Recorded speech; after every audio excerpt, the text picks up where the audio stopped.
5 former NFL cheerleaders sued the Houston Texans on Friday, alleging the team failed to fully compensate them as required by law and subjected them to a hostile work environment in which they were harassed, intimidated and forced to live in fear.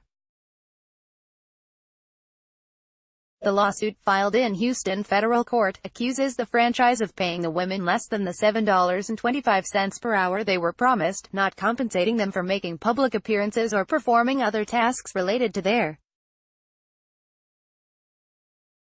jobs, and creating a workplace where the women were threatened with being fired for voicing any complaints. "I and my fellow cheerleaders were treated as the lowest of the low," Hannah Turnbow said at a news conference.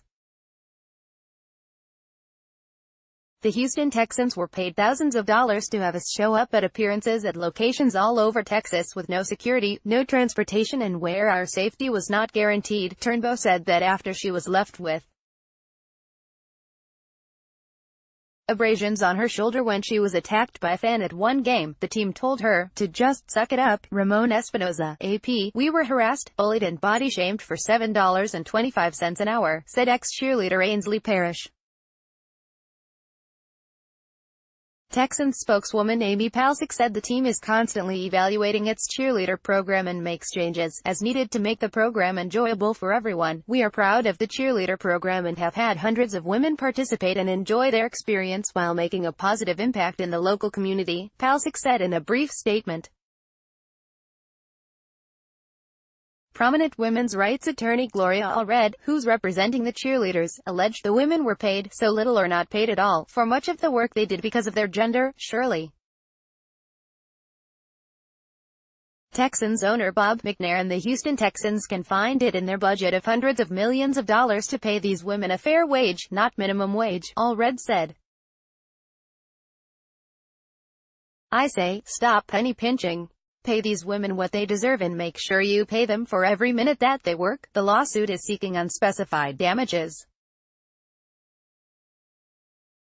The Image Justice is the second such lawsuit filed against the Texans.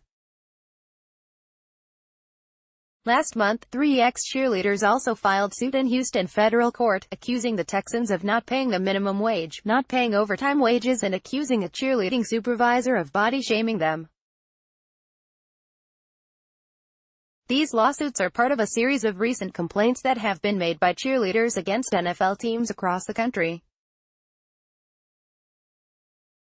The New York Times reported last month that on a trip to Costa Rica for a photo shoot in 2013, Washington Redskins cheerleaders had their passports collected, were forced to be topless for a calendar photo shoot that included male spectators, and were asked to be escorts for sponsors at a nightclub. Former cheerleaders with the Miami Dolphins and the New Orleans Saints also have filed recent discriminatory complaints and lawsuits against their ex-teams. Last year, a federal judge in California dismissed a lawsuit that had been filed by a former San Francisco 49ers cheerleader who had accused the NFL and team owners of conspiring to suppress wages for cheerleaders. Allred said she planned next week to present a letter to NFL Commissioner Roger Goodell asking him to review the complaints being made by her clients and other cheerleaders about their working conditions.